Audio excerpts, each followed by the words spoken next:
video? Are we running it full dive? Sirius stopped at 20 meters. And we now have the bottom in sight. We are hovering above about 5 meters above the bottom right now. Total depth is approximately 1,163 meters.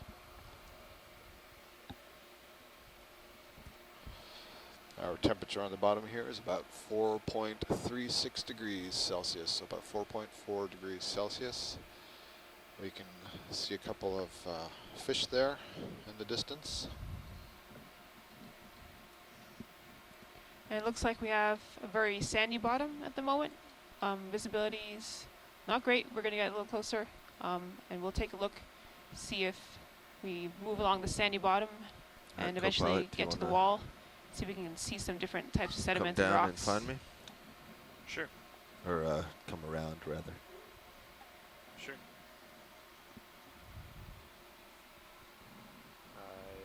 Do you have a preference? Starboard report?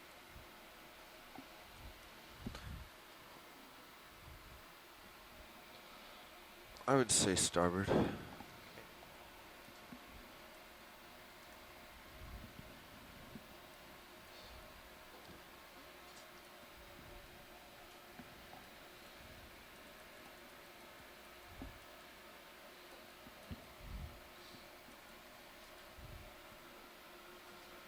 Hey, Watchley, this is Mike Ford, Silver Spring. Can you capture the Sirius video feed there for high def for later analysis? Did you hear that? We got you, Mike.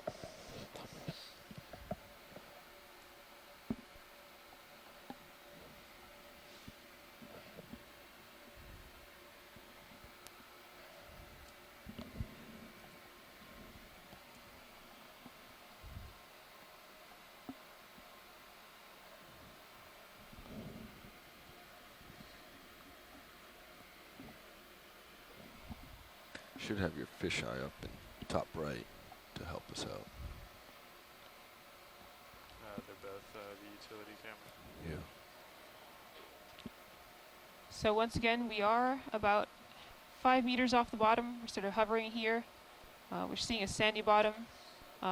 Visibility not so great, but we'll be able to get a little closer. I'm just waiting for Sirius to get settled. Yeah, roger, Dave. Fix that. As the vehicles settle out in the water column, we'll let you know that the plan will be to move up the wall of Phoenix Canyon. This would be the south wall of the canyon. The canyon is moving with your camera offshore from the west, opening up towards the east in the larger Atlantic basin. And so there's a north-facing wall and a south-facing wall. We'll be moving up the south-facing wall, and in parts of it we expect to see some steep slope, perhaps stepping up in a pattern of terraces.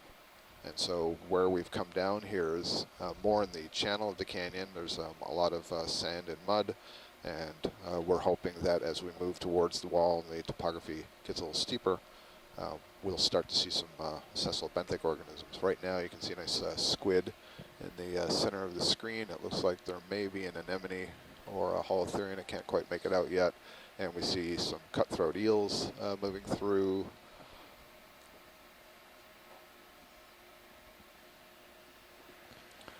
Squid is what you're seeing at the center of your screen. Balance. I'm still tuning my sea-buys. Squids are a type of mollusk, and they have a siphon, and they can squeeze what's called a mantle cavity, and they can squeeze a jet of water out that propels them backwards. And so when you see these little tufts of sediment spring up around them, those that aren't being created by the ROV are created by the squid shooting that jet. So you can see right there as it moved off the bottom, essentially backwards, its tentacles trailing. It shoots that jet of water out just below the tentacles, disturbing the mud on the bottom. And it's also interesting to watch sort of how that sediment that's coming up off of the seafloor when the squid is moving just sort of hangs out in the water column. There must be some fine particulates in that material, and it's not settling out very well because those fine particles don't have a lot of mass, so they're not going to sink easily. So you can see it's pretty easy to kick up a lot of dust down on the seafloor. Yeah, co-pilot, anytime you want to proceed. I'm going to turn on HPU. Mike Vecchione from the Smithsonian Institution tells me that the squid we were just looking at is the northern HPU 's short fin squid. And for those of you who like the species binomen, the Latin names, that is Ilex, let's see, Ilcibrosis. Ilcibrosis. So the northern short fin squid. And it looks like, I'm not sure if I'm seeing a bathysaur, a lizard fish, or if that's a flat fish. In the Watch background, lead, there's a pilot? cut loop. Hang on just a second there. Pilot, I read you. It's watch lead. Yeah, so as I mentioned earlier, we're going to go through a white balance procedure here. And then once that is complete, we'll be ready to go out and get much, much better views of all these creatures. Roger that, pilot. Thank you. Okay. Ready? Taking my camera back. Copy that.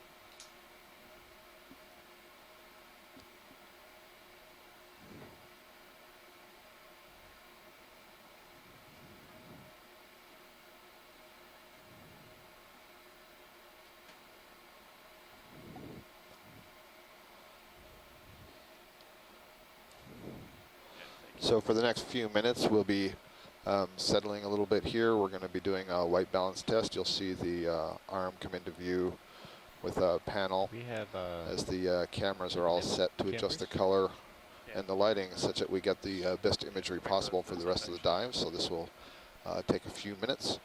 And then following that, we'll begin our exploration of this there you canyon. go. That's what you need.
So what you're seeing here on the screen right now is we're trying out this little device that we wanted to test. It's basically a long and slightly flexible Yeah, he's got to bend the wrist all the way up. Yeah, there you go. rod that we're hoping to use to poke down into the sediment to get an idea of how thick it is. And in some places it'll be so thick that of course we can't get to the bottom. But in other places we're hoping to identify how much sediment exactly is draping harder rock. So the hope is that when you push this into the sediment, it will eventually hit There you harder rock below. We'll be able to measure approximately how much sediment has gathered there, which could be interesting because we think we'll see some patterns in where sediment is building up and where it's being taken away by certain processes here in the canyon. So again, we're giving this a go, we'll test it, see if we can get a good site and see if it's going to be useful for our science. How are we looking, video?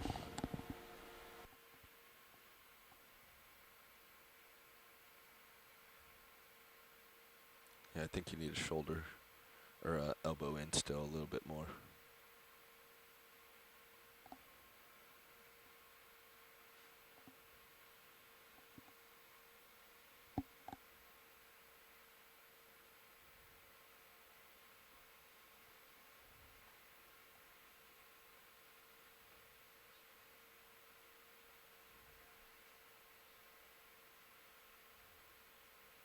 full on the wrist though, aren't you? Yeah, I think you need a shoulder and elbow.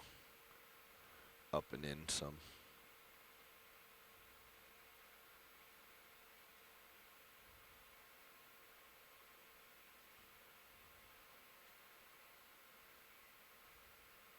There you go. How's that video? Can't hear you at all. Oh, okay. Can we make it work?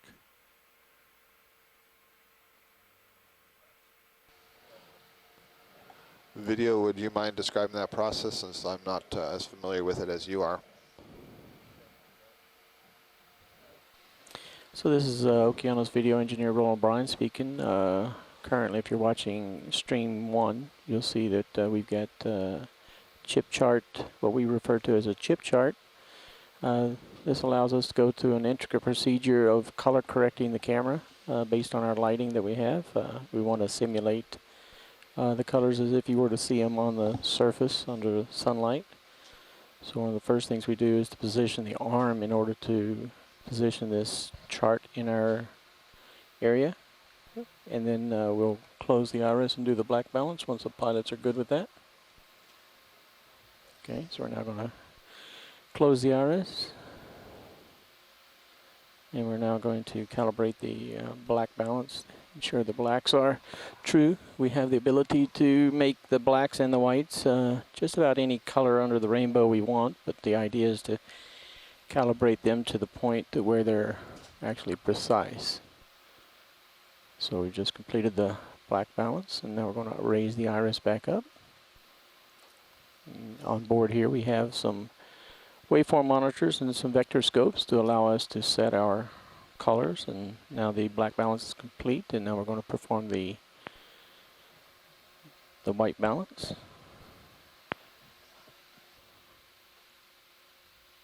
One more check on this black balance. I'm not too pleased with that.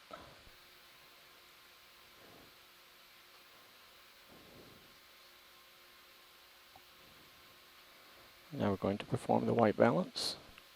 See, the camera will go through a few color changes as you see across there. It's what we refer to as a 11-step gray chart, chip chart. It ranges from pure white to pure black. And it gives us a nice stair step as far as our grays.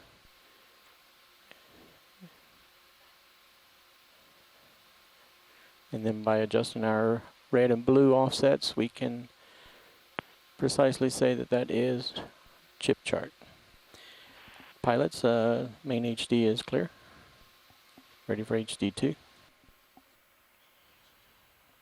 So you're just going to bring the arm all the way around.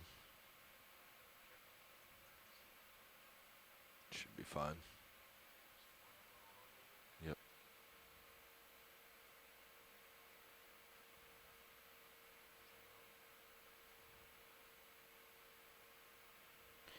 Zooming in.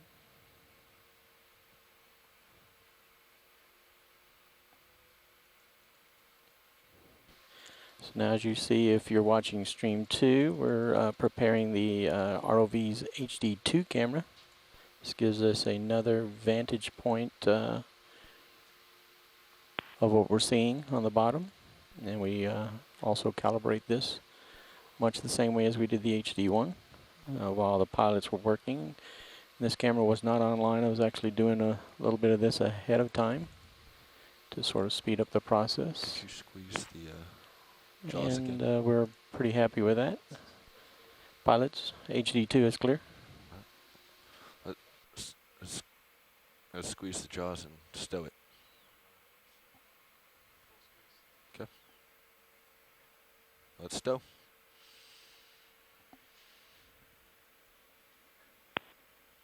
So you're going to have to bring the arm all the way back around first. There you go.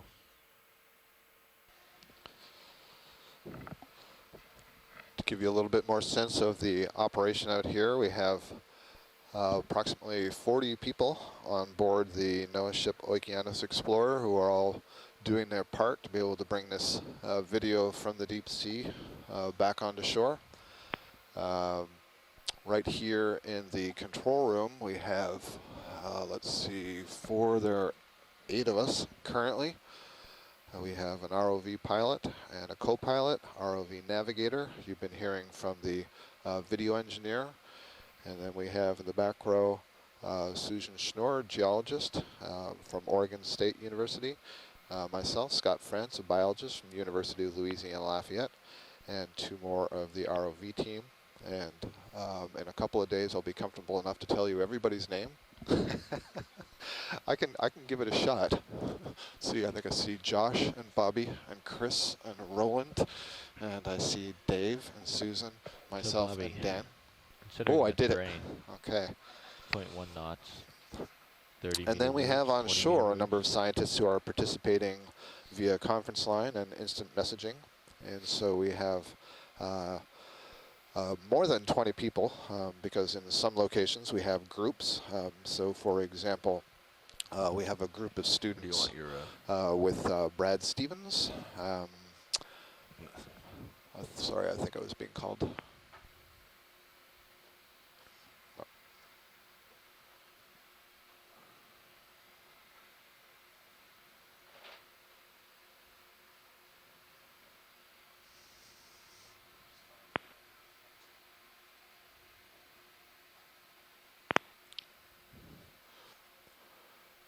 So I said there were 40 people on board.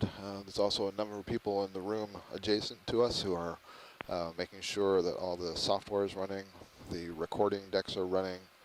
We will have watch changes, shifts of different members of the ROV crew. Take a break. And then of course we have the NOAA crew who are running the vessel. And there's a pretty intricate dance that goes on between controlling where the ship is on the surface, controlling it with respect to the currents and the winds. Sorry. You're doing and fine. where the ROVs are hanging in the water. We have an ROV co-pilot who's maintaining the uppermost vehicle, the sled, which is directly attached to the vessel via a cable. And so we'll be moving up and down in the water column with that cable as the ship moves up and down with the swell. And then below that is the ROV, the main camera. You're seeing the main feed from that ROV. Yep. That's on a tether of approximately 30 meters or so in length. And that has thrusters that can move independently of the vehicle above it. And therefore you get these really nice, stable, still images that you can see. And so it's quite a dance being able to control all those different vehicles and correct for the various patterns of the currents on the surface, the currents that are deeper, the winds, the direction we want to go, being cognizant that we are in a canyon, there's some walls and steep topography, and we don't want to run into them with any of this equipment. And so there's a navigator in the front row who's keeping his eye on all these different elements so we can tell where the ship should head, how fast the ship should go, Gentlemen feel comfortable and you've had a look around, etc. I'll put in a ship move. Copy that. But, you know, let me know when you guys are good to go. We done with that valve pack, pilot? Not yet. Roger.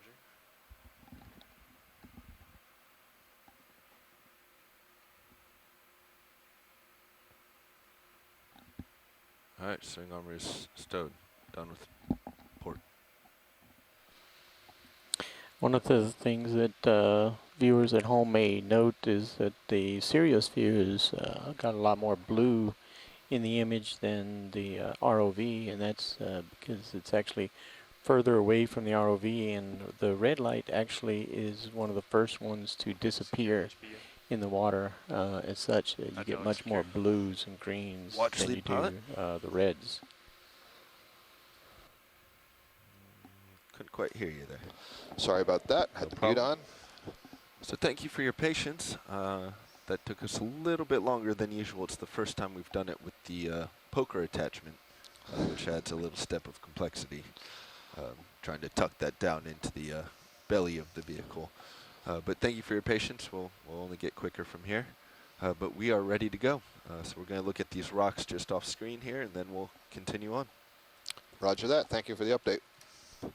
So this is very exciting. We're ready to begin dive 1 of our leg 3 of this expedition to the canyons and seamounts off of the eastern coast of the USA.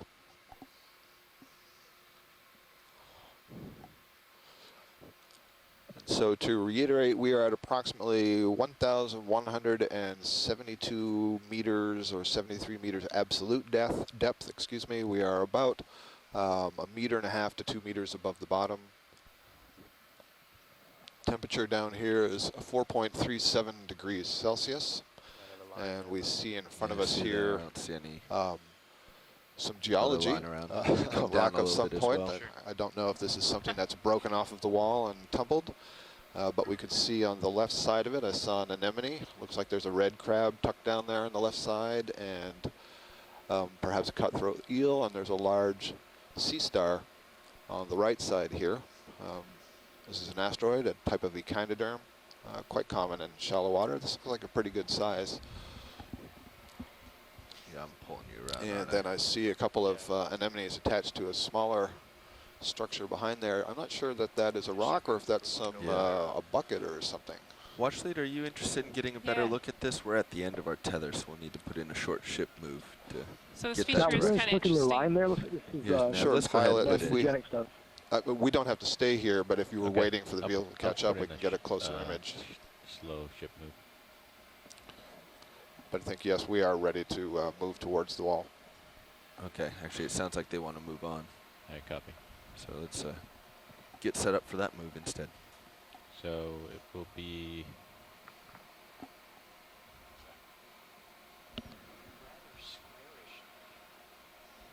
bearing 213.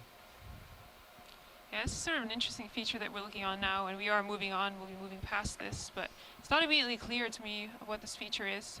It's definitely flat on one side and sort of looks like it's sticking out of the sediment. It's probably not in situ. That means it's not in place. It's probably 0.1 something that's been knots or moved or carried faster? down, dropped on the sea We're floor. what's over our the heading? cliff. It's interesting 213. how there's a little more sediment Let's on the keep it right side slow. of the feature, and possibly some currents have sort of piled sediment up there, 2 and 3. and it's not getting over, so that the other side is flat and exposed. Again, this sharp sides on either side tell me that either this is a sort of layer or piece of consolidated ahead, rock get the that ship has move broken underway. off and fallen down. 50 meters. But more than 0.1 that, knots, I can't tell. 213. It's fairly well covered with sediment and incrustation. I think I see a hake there in the distance. Bridge. This is blue ROV hake. nav. And I will apologize in advance. I am not a fish biologist, but I am trying. Hi, Bridge. We're on the bottom. There's possibly a and little we would tripod like to fish back request a there. ship move And this is a little shark Bearing moving in the front. 213. Get that shark. for Trying to. 50 meters at 0.1 knots. Thanks, pilot. Yeah, if it's possible to get a close-up on that, that would be helpful. Correct.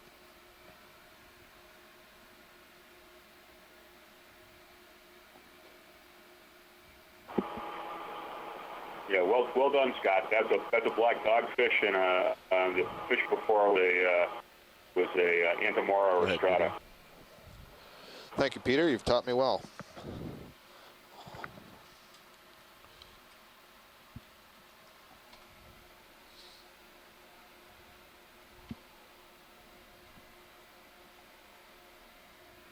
And in the meantime, we did have a comment from one of the scientists on our chat log. There was some layering visible in that rock that we saw earlier, so that does indicate there's some sort of sedimentary rock. That sediments have been building up over time and forming layers, and that was just sort of barely Alright. visible there when we were looking up closer at that chunk that was sitting on the seafloor. There's a pretty good number of fish here. Be interesting to hear from Peter or somebody on shore if this many cutthroat eels and so on is typical, or is this an unusual aggregation? Yeah, Scott, this is Peter at Mystic Aquarium. Yeah, these kinds of aggregations of Synapobranchid eels and some of these other species aren't uncommon. We've seen that in canyon dives last year, but why they aggregate in particular places is not necessarily clear. Getting a few frame grabs at the wider area with all this diversity of fishes would be a good thing. Roger that, Peter. Thank you. Pilot, if possible, if we could zoom in again on the shark. I noticed just before Go the ahead. pectoral fin there are 2 white spots, and I'm wondering if those are parasites on the side of the shark.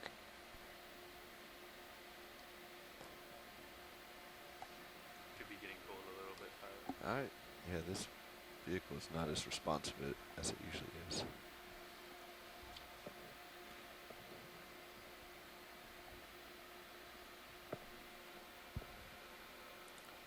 Some partials in.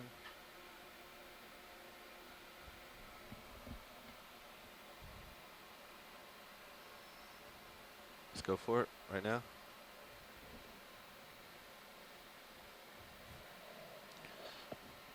Well, certainly that white spot Just was a not second. on the, excuse me, this is on the left side, so that you can see the white spot just ahead of the fin on the left side of the shark, and there's not a corresponding white spot on the right side. So it's something presumably Getting foreign. into your lens. I'm trying. My focus Come is wide. full out. Full wide. I'll go back in. Pushing.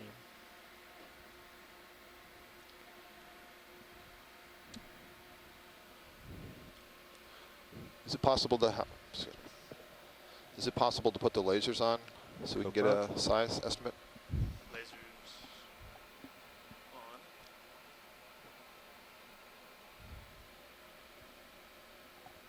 on. Now let's come wide video. The ship's underway, so we got to get moving. That was good, thank you. Do we have time to pan down that rock on a tight zone? No, unfortunately, I don't think so. And just as a reminder for those of you who are out there or maybe new to this, those lasers are a way to measure size. So they're located about 10 centimeters apart. And so when you fix them onto Bring your heading a hard object, you around. can see 2 bright laser points, and you know that that distance is 10 centimeters. And that's really our main way of getting a sense of how big things are out here. Without that, it's actually very hard to get a sense of size because there's no reference frame. So those are really important. Shoot.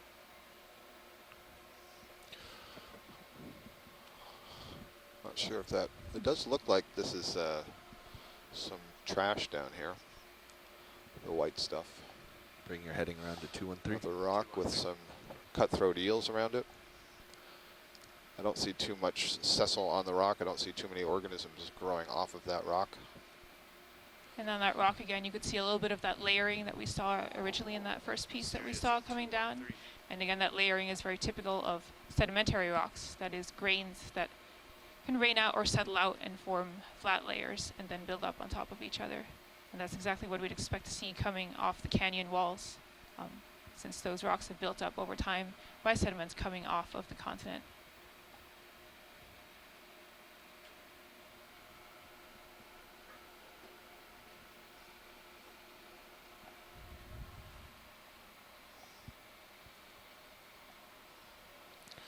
So a couple more cutthroat eels, and in the center there, let's see.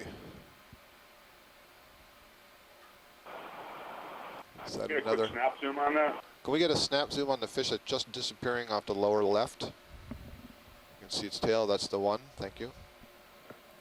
Sorry, pilot, I didn't Video? have you turned up.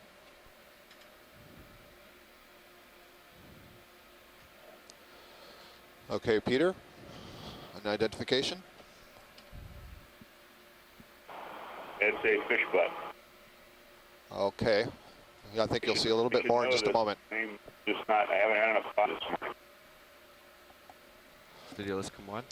Has some very elongated pectoral fins. Look like they're sensory in nature. Can reach out and probe into the sediments, I'd imagine. I will look it up.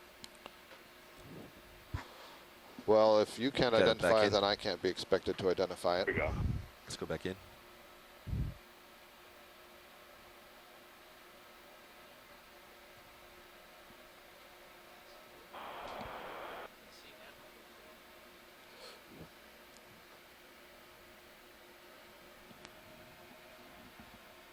Is it a cusk eel, perhaps?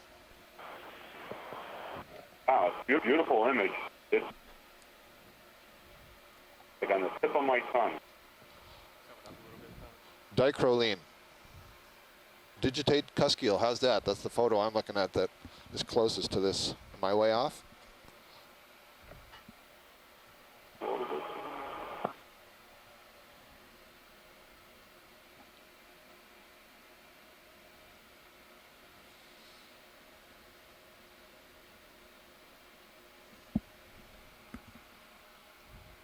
You happy with that video? Yes, I am. Okay, let's come wide.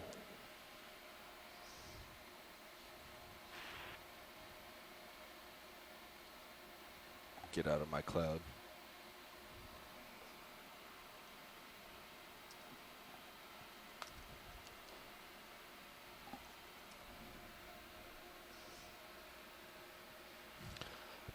We have a shrimp swimming by the camera.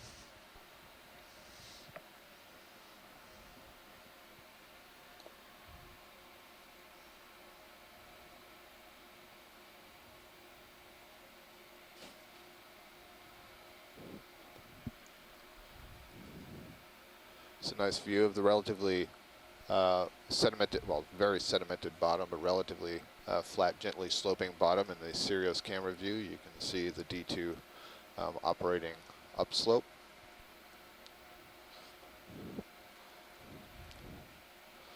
So we've already moved up approximately between 5 and 8 meters in depth, moving up this mud sandy slope towards the wall. Seeing that shark again. Some eels. There's some burrows here, so there must be some organisms that are working the bottom. These could be various kinds of crustaceans. Something shading to your left. There's that divot. Interesting. Yes, we are seeing a little bit more terrain here in the seafloor. Again, not too much, but some mounds of sediment building up. And you can imagine that we did earlier see some sediment being kicked up off seafloor. So that means organisms can actively change the morphology of the seafloor in small ways, but it builds up over time. That's also partly what we're seeing in the seafloor here. Earlier, Scott mentioned that there is some burrowing. So there are organisms that can dig down into the soft sediment bottom, and you do see some small holes. When we get in closer, you'll be able to see those even better. That's known as bioturbation, so biology turbating, kicking up sediment, making the area turbid. Our general heading for this dive is towards the southwest. We'll work up this wall, moving south and west along it. So essentially, we're on the southern face of the canyon, and we'll move more or less towards the inshore direction as we head up this canyon, up the south wall of this canyon. That is a jellyfish. The view that you're seeing right now, looking into the darkness, is kind of looking up the canyon towards shore, sort of lateraling along this slope. And as you see the view turn, we'll be looking more directly at the slope that we're going to be moving up.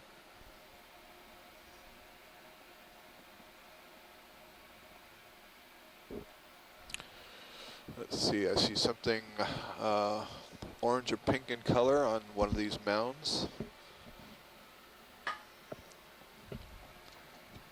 Pilot, if we get a quick zoom of this as you're passing by. Yeah, absolutely. Thank you.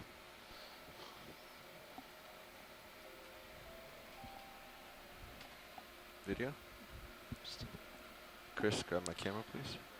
This certainly has the appearance of a coral, of a solitary coral. Bring it down. It's kind of interesting out here all alone. That is indeed what it is. You can see this is a live coral, and I hope one of our stony coral people is on, because I forget the name of this one that has this shape where the disc of this coral is kind of coiled up. You can see the tentacles arising. You can actually see spots on those tentacles, and where it's kind of folded up, it almost looks like you're looking inside of a mouth. There is a mouth down, tucked away in the center. The tentacles that you see and the white dots that you see, those are actually batteries of nematocysts. Those are the stinging cells. So all those white dots would have stinging cells that they would use to capture their prey. So this is kind of an interesting coral. It seems to be out here in this otherwise muddy area. Presumably there was some small hard object that the larva of this coral attached to before it grew into this shape. That is maximum zoom. And this is what we call a solitary coral. It is a single polyp. It's a single individual, so it has a ring of tentacles around one mouth, and You it happy would with that, not Roland, or do you wanna produce get closer? additional polyps that I'm bud off pretty of happy it. with that. It wouldn't turn into a colony. Later on, we'll certainly be seeing lots of colonial corals, but this is a good example, a wonderful example of a solitary coral. Thanks, a beautiful There's a close-up, guys. Heavy current down here. That's, I think, why I was having so much issue. Another comment I'll just make as we zoom Get out out of here. it, it just wants to You turn see you. sort of off to the side of that coral, there's a hole going down into the sediment, Can we and look that's just nice. at the Gives bottom us a side sense of that how hole? thick There's the a sediment ridge. might be. It's looking Hide pretty them. thick, and we can't see down to the bottom of that Go hole, now? but this is a fairly See the red thick at the blanket of bottom? sediment Yeah. here covering everything. Looks like it's an antenna. Yeah, there's one red arm or antenna that is extending from the sediment. I don't think it's a polychaete. I don't think it's a worm. It's entirely possible that it's the arm of a brittle star, except that I would expect to see a couple How of we doing, arms, Chris? not just Do the I need one, to- but it's pretty small. Good on Did go. for a little bit. Came up a little bit. Come full wide video. Rolling out. There's What? a suggestion that that cup coral that we see Full there wide. is a flabellum in the genus Flabellum. Put your camera back. No, bring it down.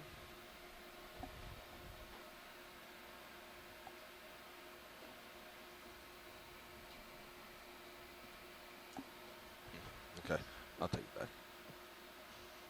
If we continue to see stuff like this, we may want to think about bringing our upper swing arms pointing in towards the vehicle. Roger that. Because if we're on a slope like this, I can get really close and then we'll light it from above. Yeah, agreed. Get some really nice shots. If you fly over that, we'll get a still image of it. Don't think I'm over it anymore. Sorry, Roland. There's a pretty heavy current coming down this slope.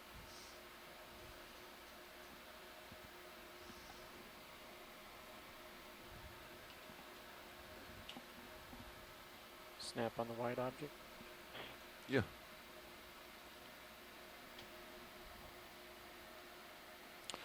This looks like possibly a dead Come wide. cup coral. Looks like it's tipped over and covered in sediments. You can see a lot of traces as well in the surface of the mud here. Chris? Basically, this is evidence that we have organisms that are moving across and over the canyon floor. These could be things like crabs with their legs dragging in the mud. It could be sea cucumbers and so on. We've already seen some red crabs. So on closer inspection, I think this still is one of these cup coral skeletons. It's dead, and it's been colonized by what look like a couple of very small anemones, possibly.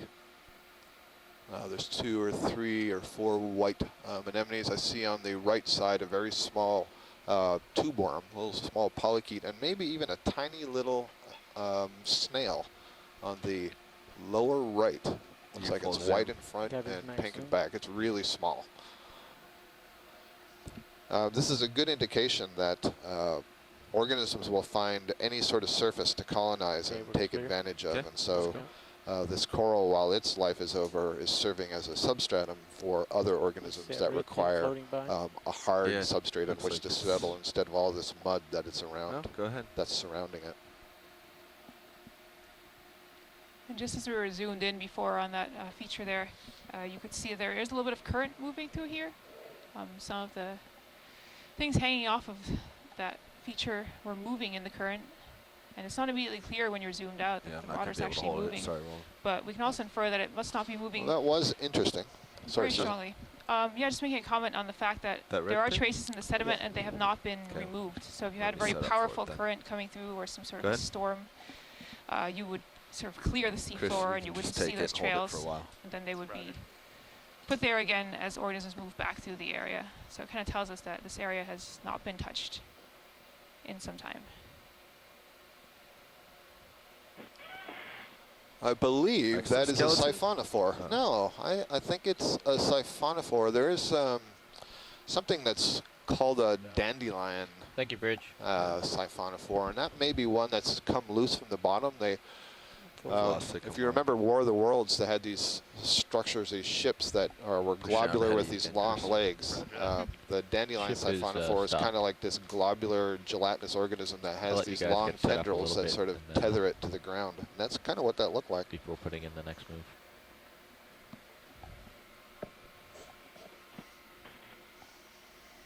You said ship had stopped now. That's correct. Ship is stopped. Yeah, roger.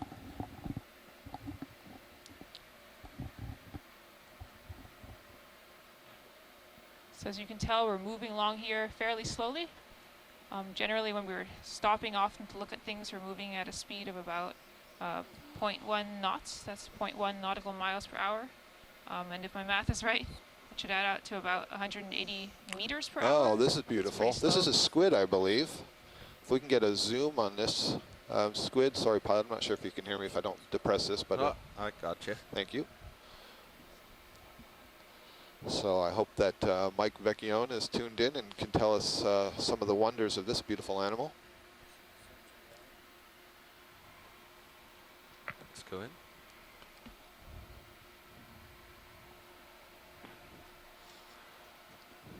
You can see the squid, it's hanging downwards. You can see its head there with the arms arising from the head, and then it has these two very long tentacles, very large eyes.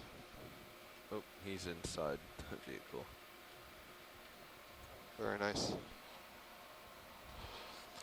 Mastigateuthis magna is the name of that squid. Mastigateuthis magna. Sorry about that, Washlead. Unfortunately, we had a lot of mass that we tried to stop quickly to catch him. Understood.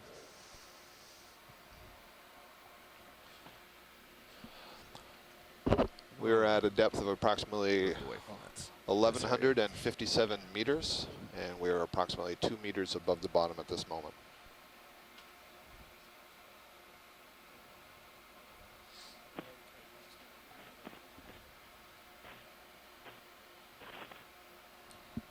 It's another squid on the upper left. Different breed. It's got a fish. Mike Vecchione from the Smithsonian tells me that that squid that we were Start to just go in looking more. at has some microscopic suckers, very small, but they're very sticky. So it can be nicely used to capture its prey. Now we're looking at a different kind of squid, and you can see the way it's holding its arms there. I think it's doing some kind of a display to try to fake you out, holding them in a plane as it hovers there. And there you see the way it's jetting backwards. It's using its siphon to eject water from just below the arms. The body of this squid is somewhat transparent, so you're seeing the internal organs. That sort of cream-colored structure and the white structure at the back. The eyes are pigmented, so you see it's dark around the eyes, and I believe they're reflective. I think last year Mike was telling us that this could use adjust its pigment spots and adjust the pigments above the eyes to create some false eyes.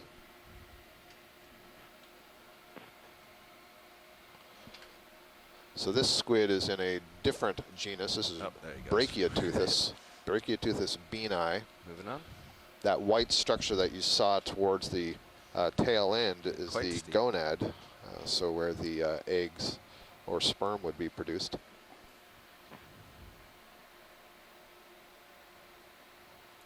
Fortunately, the current is heading downhill. It's taking all our dust away from Looks us. like a little sea star that we just passed over. Asteroid.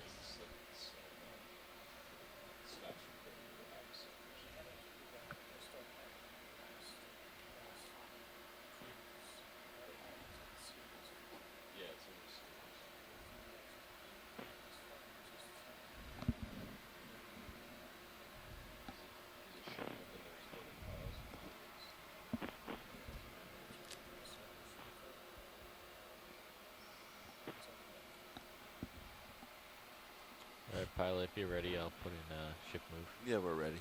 Same move again. Sounds good. Copy.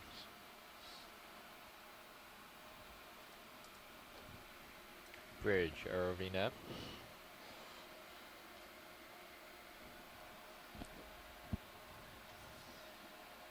Hi, Bridge. We'd Looks like a like flat to fish request a ship coming move into center screen. bearing Squid 213 over your head.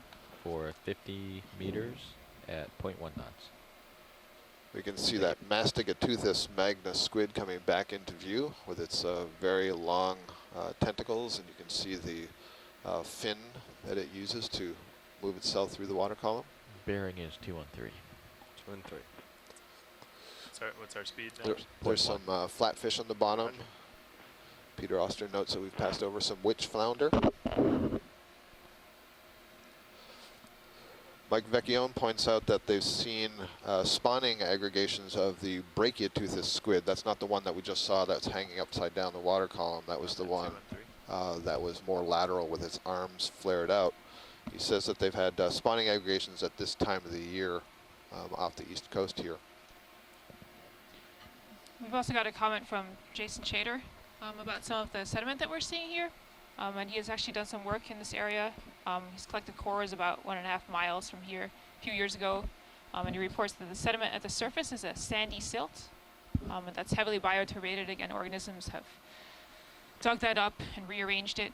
But further down into the sediment layer becomes more of a silty clay. So clay is very fine particles. And that's just a few tens of centimeters down. So if we were able to dig a pit right down, we might see a change in the sediment going down from the seafloor.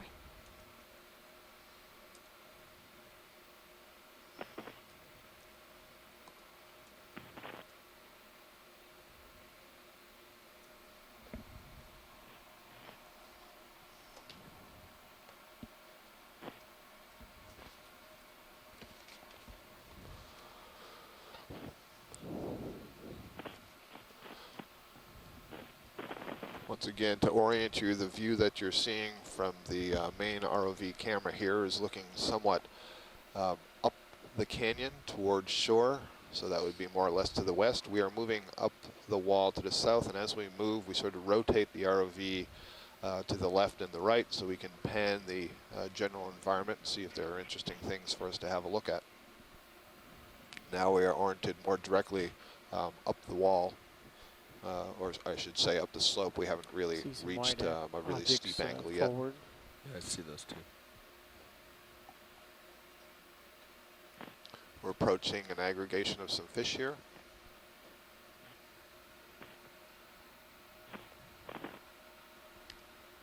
It looks like there might be a wall or some rock coming up towards us. We'll see what this is when we get closer.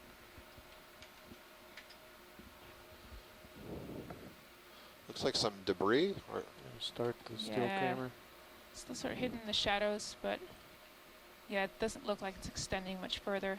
Looks similar to what we saw when we first came down, with sediment sort of piled on one side and then the other side exposed and encrusted.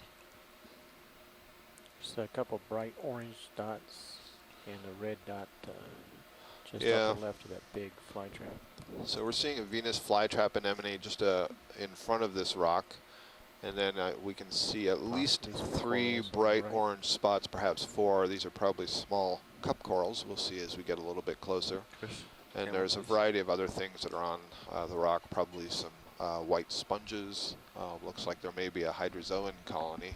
What This are we is aiming for? Let's The go to kind of an middle center. idarian related to Our middle corals. bottom first, and then we'll go left and get the...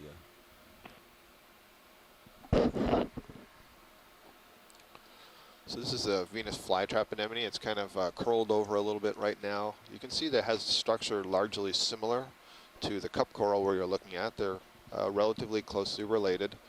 So this has a ring of tentacles surrounding the mouth, and right now this one's hunched over so you can't see into the mouth. This has the scientific name Actinocypha, or Actinocyphia, excuse me, is the genus for this anemone. Yeah, let's come up. Okay, there's a red coral on the upper left, Yep, we're going to the 2 on the left. right there. Partial. Let's go in, get some of the rock, and then we'll tilt up for it. Yeah, so just looking at this rock before we move on Come and up, look Chris. at the biology, you can see that the grains that are making it up look similar to what's on the seafloor, but it's consolidated. That is, they're being held together, and so it is a solid rock. And it has a lot of burrows in it. You can see them very clearly now, lots of holes that organisms have been digging into this thing and It's quite solid, so it has not fallen apart despite burrowing. The red animal that you're seeing in the center there is an octocoral. This is the first octocoral we've seen on the dive. This is called Anthomastis. It's a little bit like if you could imagine your fist coming out of the bottom. From the fist extend these polyps, and the polyps are again the same basic structure as the anemone and the cup coral we saw, where they have a body, and then at the end of the body they have a ring of 8 tentacles. That's what identifies it as an octocoral. And then the mouth is in the center. And those large polyps that you see there can retract into that more solid red that you see under it. That's kind of like the fish shape. So there are a couple of cup corals behind here as well. There's one. 6.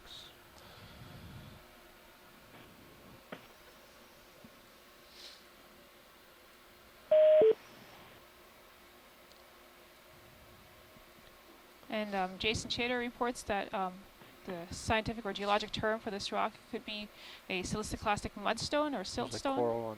So siliciclastic, clastic means fragments, and silicic means silica. Often continental rocks are made up of minerals that have a lot of silica in them, so these come down onto the seafloor. And then mudstone or siltstone means a rock, a stone that is made of mud or silt, so very fine particles that are glued together. Did I hear that was maximum zoom on that white fan on the left? That is correct. We're at maximum zoom. Let's come wide. Thank you. We can get you closer if you'd like, Science. You got a little bit of time, Yeah, pilot, if we have the time and we're in a position, let's have a look, please. There's also a really nice coral on the right, above the white bacterial stuff. So another observation, I had also pointed out a little earlier that there's evidence that this area has not been disturbed for a while, and Jason Chater just mentioned this again. So that is evidence that there's not a lot of activity, at least recently in this canyon. So in some larger canyons, possibly during storm events, we can get a lot of material being moved down very quickly that could disturb things quite often, and we don't know quite the time scale that these disturbances happen on. Bring it down. But this area does not appear disturbed.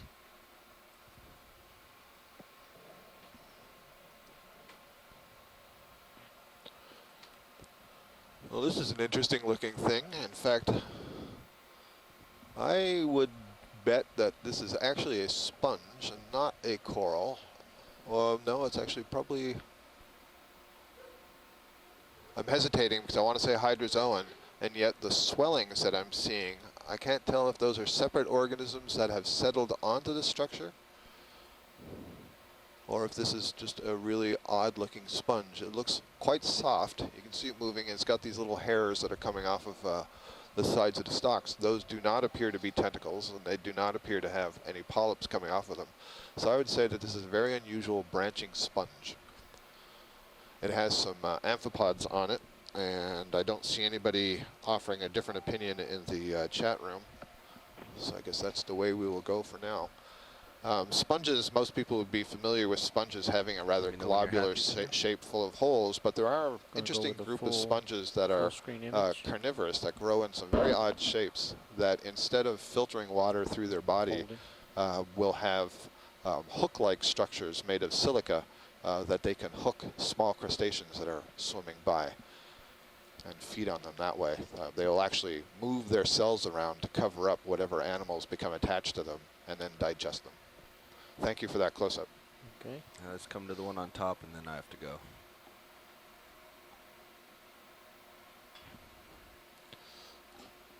Let's also get lasers on there.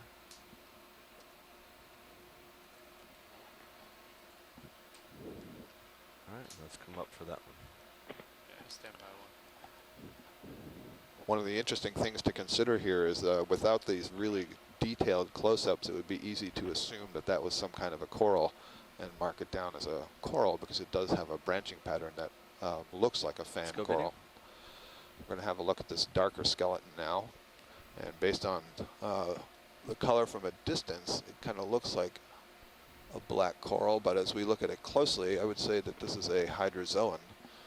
So a hydrozoan is another kind of cnidarian. Cnidarian is the groups that include the jellyfish, and the sea anemones, and the corals, and things like the Portuguese man-o-war, and the Portuguese man-o-war is a type of hydrozoan. So this is a hydrozoan colony that grows from the substrate. And it looks like it has a couple of associates on it here, and as we sort of focus in and out, I can't tell if those were worms or if those were anemones.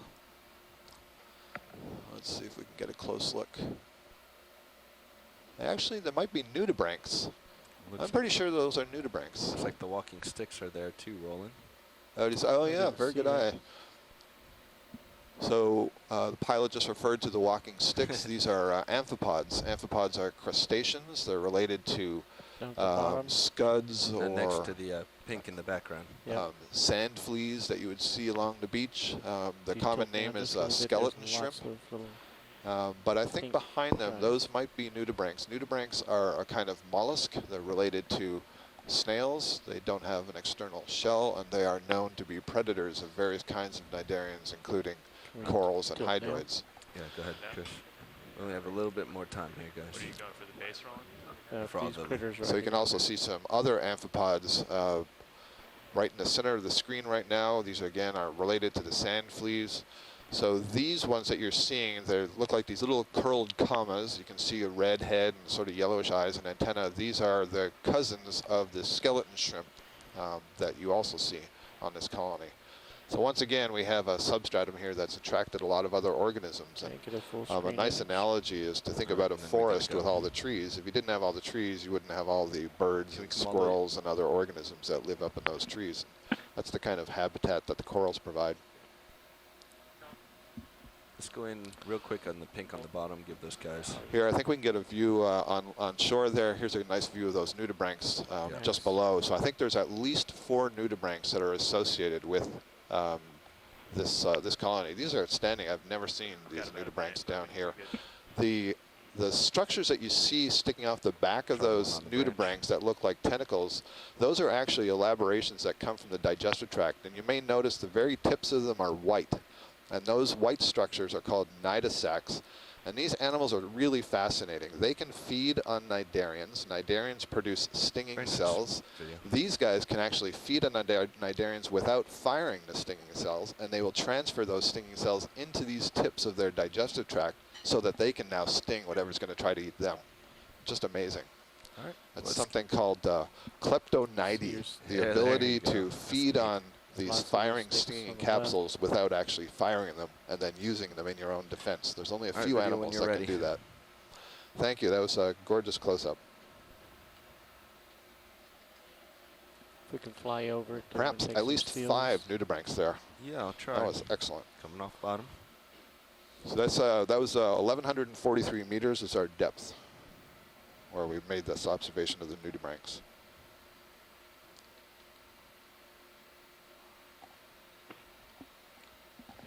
Straight down now. Okay.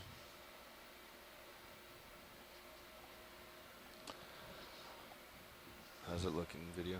It's good. You can just zip right over it. Okay. Pushing forward. Just now starting to get your tracks.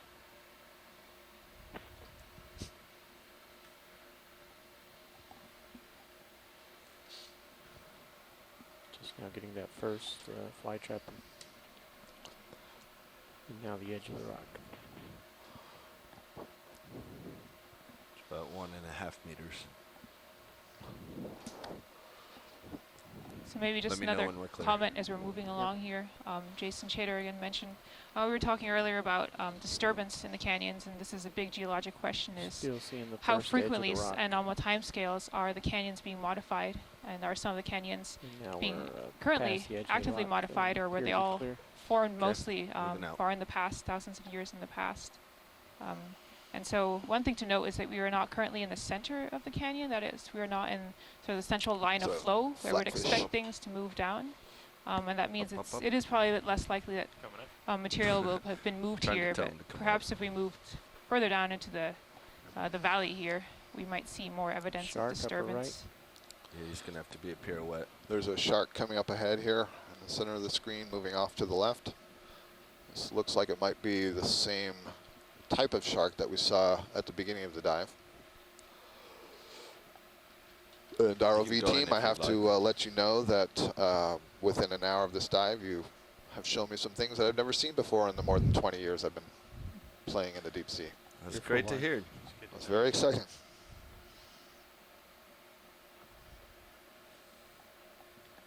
Oh, interesting.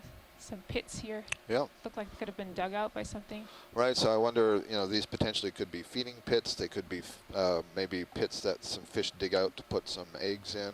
I'm just sort of making some conjectures now based on what I know from some shallow water fish. Looks like a couple of cutthroat eels that are moving along together here. This is Randy Singer. So sometimes the fish dig out the pits to kind of hide like foxholes. Could you repeat the end there? They dig out the pits to hide which? So it's a predator deterrent thing for a lot of the fish on the bottom. They'll actually sort of puff out these little pits to sort of be at the level of the plane to the bottom. Oh, great. 30%. So if you couldn't hear that, the comment from shore was that the fish may create these pits so that they can sort of tuck down into the pits and be a little bit hidden from predators that are moving on the bottom, moving over the bottom, because the fish at that point won't be sticking off of the bottom. Looks like I could see a nice lateral line. The spots that are moving along this fish from just behind the eye going towards the body, and the pectoral fins look like a series of separate rays. And I'm told this is a cusk eel. A cusk eel.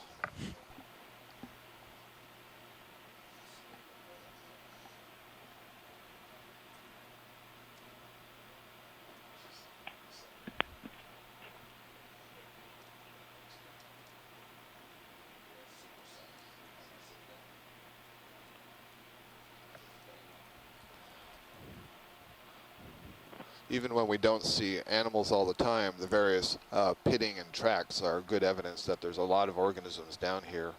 Many may be buried at the time that we're passing over them, so we don't notice them, or they've moved off in search of food in other locations.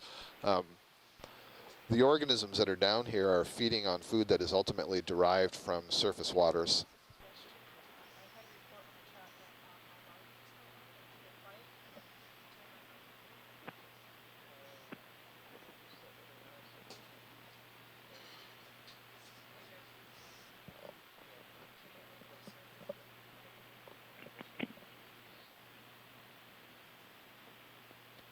Thank you, Bridge. So going back Ship to what has I was stopped. saying earlier, the food is ultimately derived in shallow water. Basically, the energy comes from the sun, is used by phytoplankton in the water column and various organisms that feed on that phytoplankton. And then the organisms that are in the deep sea all rely on the food that ultimately is drifting down through the water column and either settling on the bottom, where various organisms will essentially pick it out of the mud, or captured as it's drifting to the bottom. And then, of course, we have predators that are feeding on the first set of organisms that are feeding on that, what we call marine snow or detritus, all the organic particles in the water column. So here inside one of these pits, we see something interesting. It looks like, is that an anemone? Am I seeing a Venus flytrap anemone that's inside one of these 3 pits?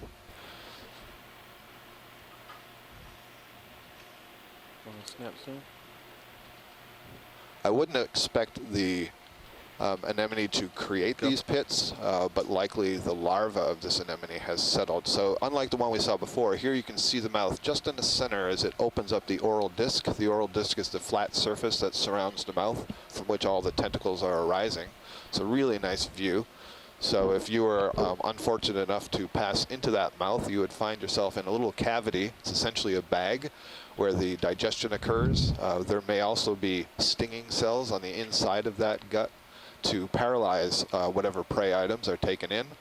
The anemone will then digest its food, and any of the undigestible components will then be released back out through the mouth. This is a one-way digestive system, only one way in and out. So beautiful, beautiful image. As these anemones grow, they can add additional tentacles to them as they get bigger. I was reading a paper on these anemones that suggested that the way they hold the disc and the orientation is such that they can capture detrital particles that are floating through the water column. They sort of funnel it in towards the mouth. Bridge, ROV nav. they can be very, very abundant in some places. Here we've only seen, you know, 1 or 2 individuals at a time. But they can achieve high densities in some areas. 213, bearing 213, distance of 50 meters at 0.1 knots.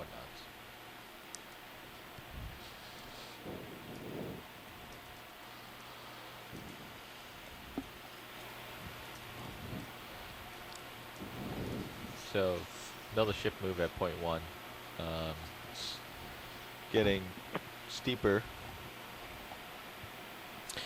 This is just a general note from the video engineer to everyone monitoring shoreside. If you're monitoring the audio feeds on via the transmission video, you can adjust your volume balance control to the left speaker or the right speaker, and that'll adjust who you're hearing more of. The left speaker will be our science party, and the right speaker will be the pilots. If you'll just adjust a little bit one way or the other, you'll get more of one than the other. Can we get a quick zoom on the 2 red structures that just went out of the left side of the screen? And I understand if that's not possible if we're moving too quickly. We can try. Big crab. No worries, I just noticed them a little late. Hopefully we haven't stirred anything up. Michael Ford, one of our scientists on shore, has made an observation or suggestion that the pits that we saw before with there were the 3 pits with the Venus flytrap anemone, he thought perhaps they looked connected, and I agree with you, Mike. They did appear to be connected below one another, so that would suggest that something is burrowing and creating alternate exits from that burrow. Video, let's get a... So there are 4 red structures here in the mud, and I don't know if this is what we were noticing before that I suggested might have been the dandelion animal. This looks a little bit different. Are these shrimp that are sticking out of the bottom? Let's see here. Video, let's come wide actually. But there's 3 or 4 of them.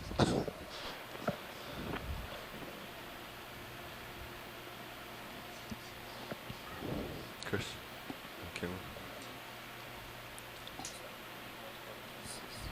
Is Let's that go in, video? Top one? Right here in the start bottom, work our way up.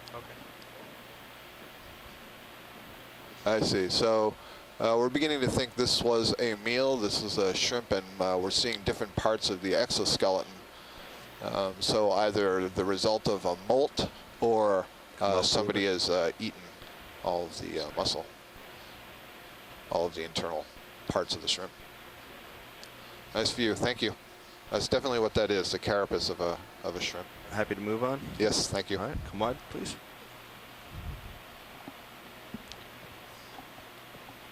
So for those of you just joining us right now, we are moving over a heavily bioturbated sandy bottom, and we are moving slowly towards and up a cliff, and hopefully we'll eventually reach some steeper slopes as we move along here in the dive.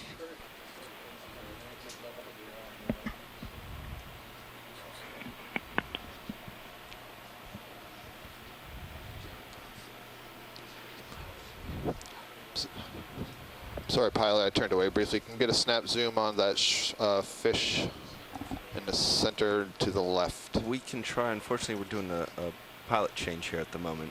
No worries. Go ahead. Don't worry about the zoom. Also zoom on that shrimp dead ahead center, whitish.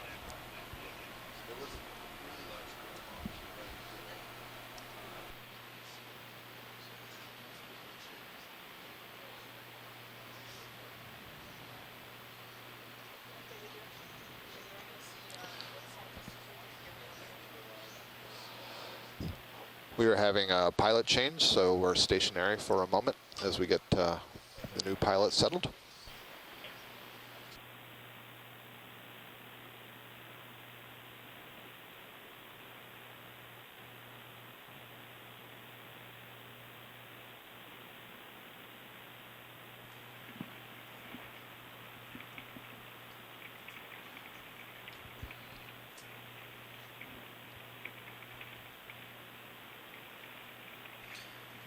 Video pilot. The middle monitor right here Which number monitor is that? Can you make that the starboard manip cam for me? Pretty please. Thank you.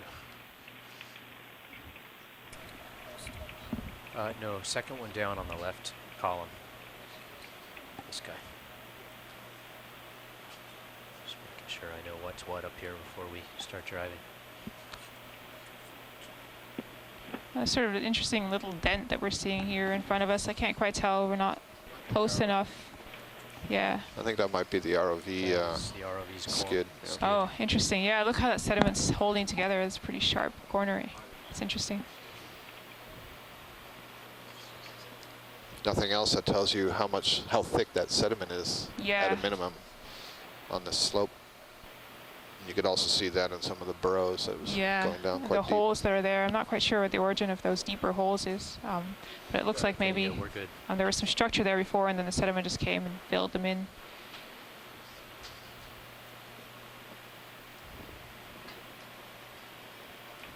So, pilot, there's a ship move in right now, bearing 213 at 0.1 knots. Copy that. 213.1 knots. Nice and slow. Pilot's tuned in, and I think we're ready to start moving. Co-pilot, how are you doing? Everything's good here, Todd. Okay.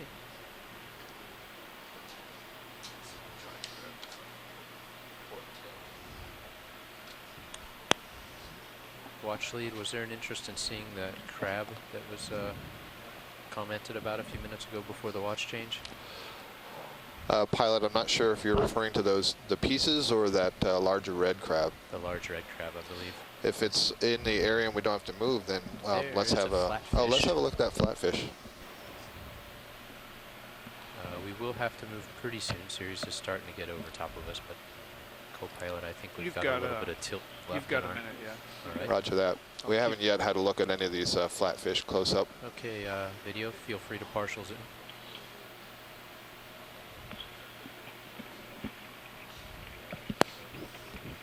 This looks like a flounder of some kind to me.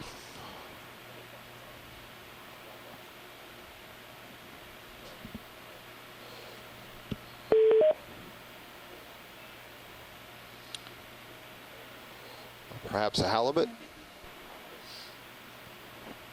No. Should we zoom to the face? Stand by, let me get you there, Roland.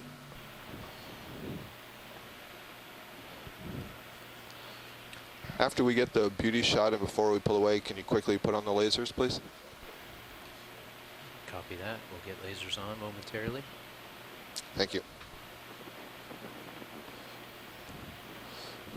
Emily Duan from shore in Mystic Aquarium tells me that this is a witch flounder, and she says to note the black and white pectoral fin, which I'm assuming is an identifying mark of the witch flounder. Roland, how's that for zoom level? That's good.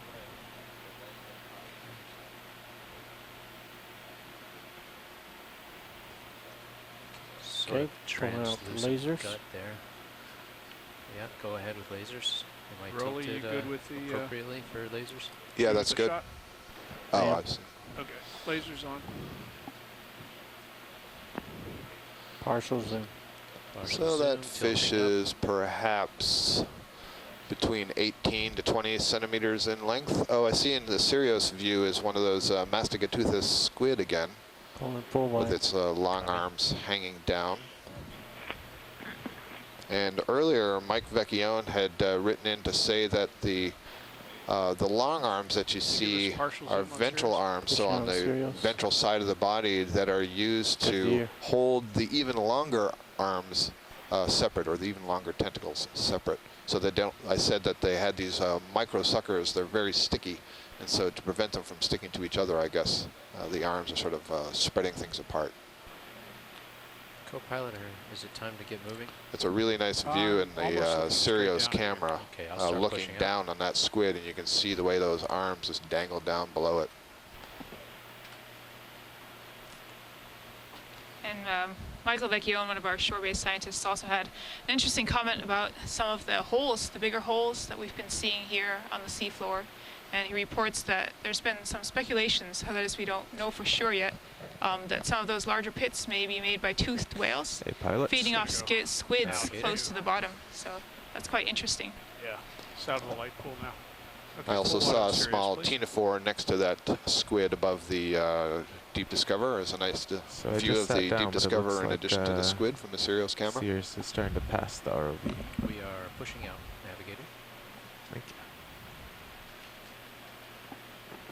Do we have our navigator in training coming to join you? Or? Yep, he's coming. Terrific. I was just going over everything in the back. Super.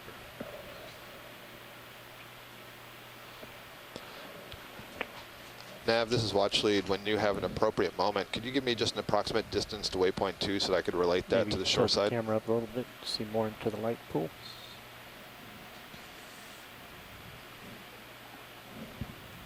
Co-pilot? Yeah. We're at Yes, an event watch lead. where we So if snag you look the at the HIPAC screen, temperature probe. I've selected waypoint 2.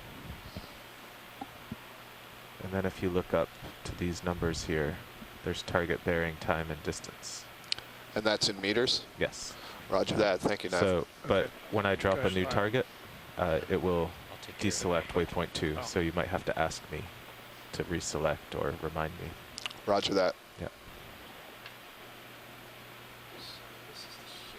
Yep, turn on your box. Okay. Just going to do a something that will stow our temperature probe a little more carefully. Well, as long as you've got that on, I'm going to...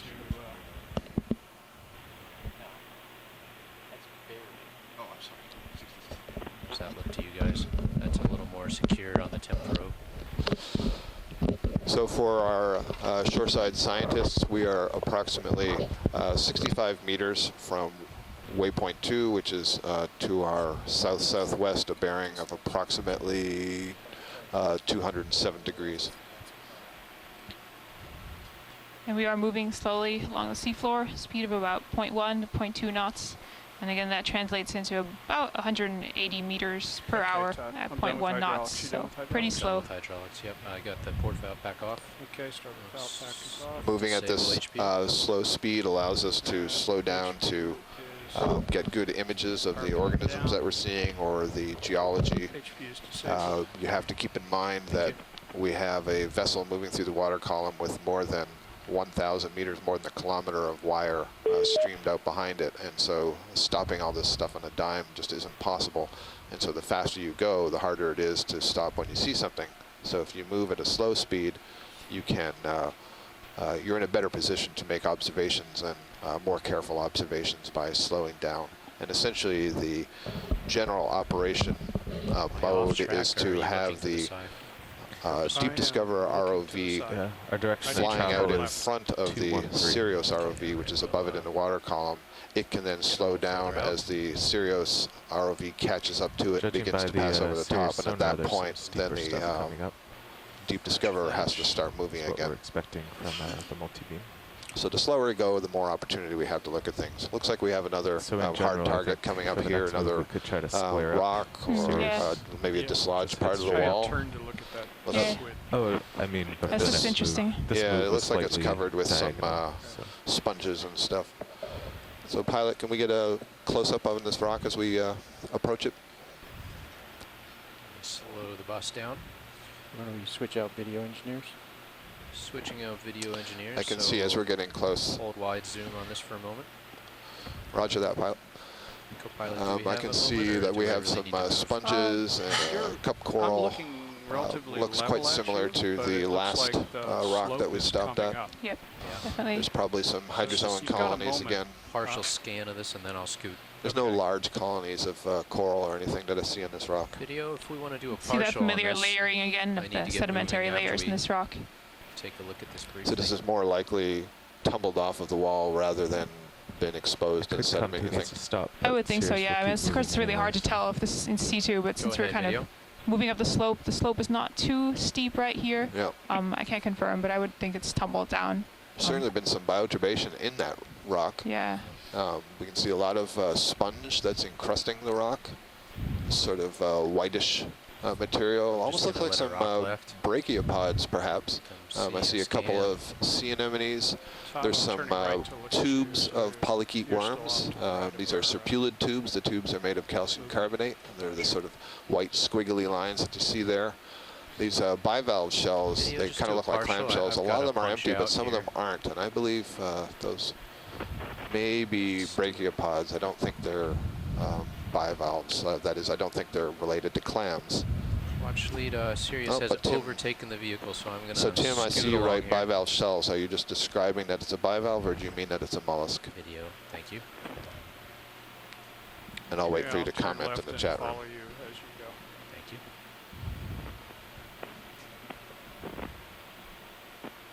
you. Okay, so Tim's describing that what we were looking at there was an animal that had two shells that hinge at a point, so it's a bivalve. There's another flounder coming up here on the right. So there are lots of different types of animals, or at least several different types of animals that can produce a bivalve shell.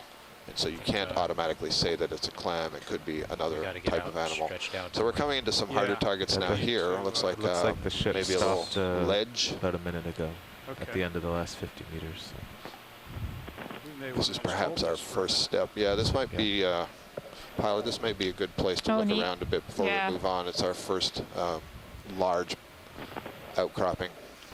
Copy Yes, that, this watch so lead. outcrop is sort of an area Bridge of rock nav. that's thought to be in situ. That is, it hasn't broken off or fallen or moved Hey, from can where you it confirm formed. that the move is And complete? it's possible that this is what we're looking at is part of the canyon wall that's Copy that. sticking out of the sand Todd, here I because need the to slope turn away has from you increased to a see where little, this cliff is. and so the sand is not able to cover it as Copy well. that. This is Copy really that. interesting. Look at those layers that you see in there, and the way the sand's kind of, there's a almost a little cave underneath it. Looking at those laser points, Can you again, open up that's the iris, 10 please, centimeters. video? So that's actually a pretty large feature there. Definitely more than a Thank you, couple of Bridge. meters.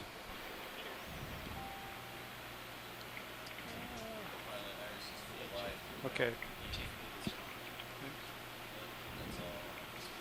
Okay, thanks. I just need to see. Another interesting thing that you might notice is what that I'm there's a looking at color here. difference between like a this slope with wall that we're outcrops. looking It at doesn't look like a and the wall, does it? sand.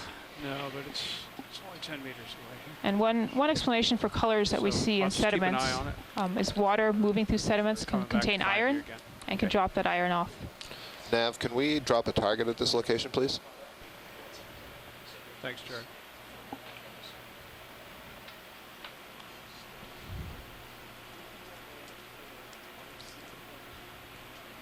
Yeah, I'd be more comfortable if we bump up to the next outcrop or two, and I'll shift my way over. Is that okay with you, co-pilot? Yeah, That way you're able to increase altitude a little. well, I'm increasing altitude right now, and I'll look down at you more. That's good. And I think you can work that area okay. Okay. All right.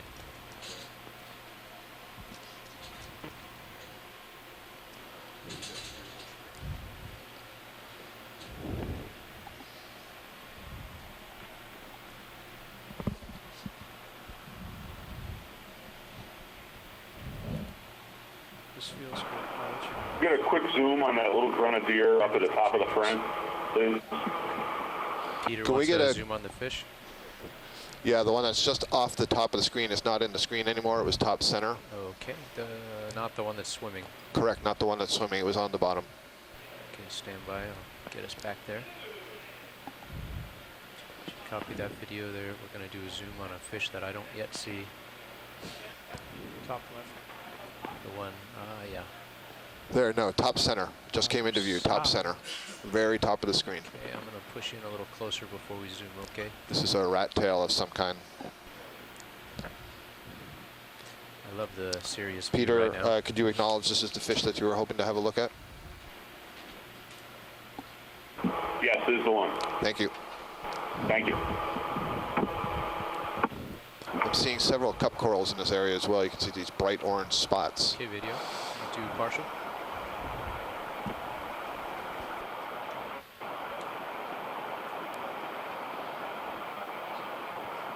Yeah, the common name is Marlin Spike. It's a little Nezumia.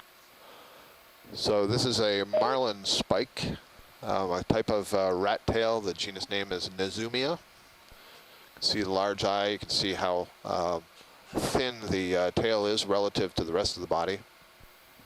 Get that common name rat tail.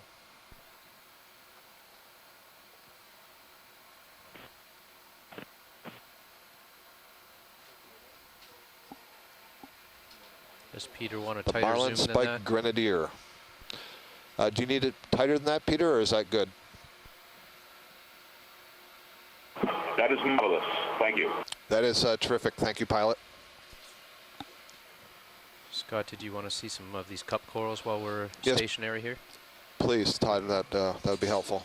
I think we're in a pretty stationary, stable spot to look at some of these outcrops as we climb this So if hill. you could reach out and turn them around, that would be better, but barring that. We'll see if we can manage that later.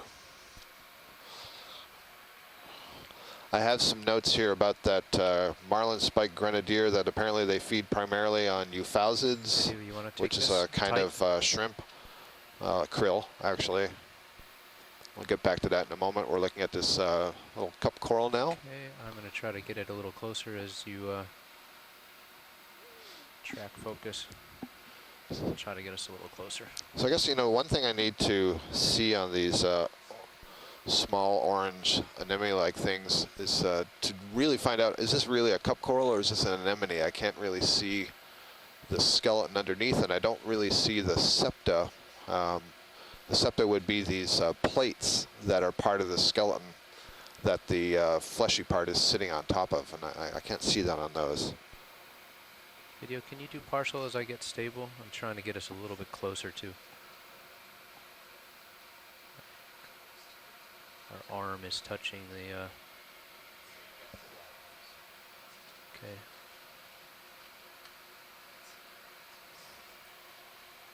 Okay, do you want to go in on it? And I'll try to hold.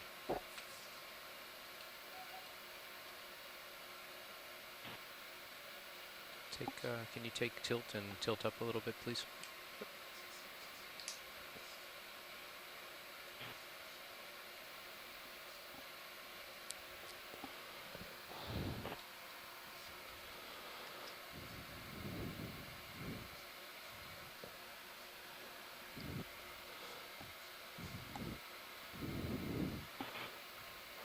That fish could be very helpful by touching that anemone. If we could see it withdraw, that would really nail down whether it was an anemone or cup coral. But again, and Tim Shank is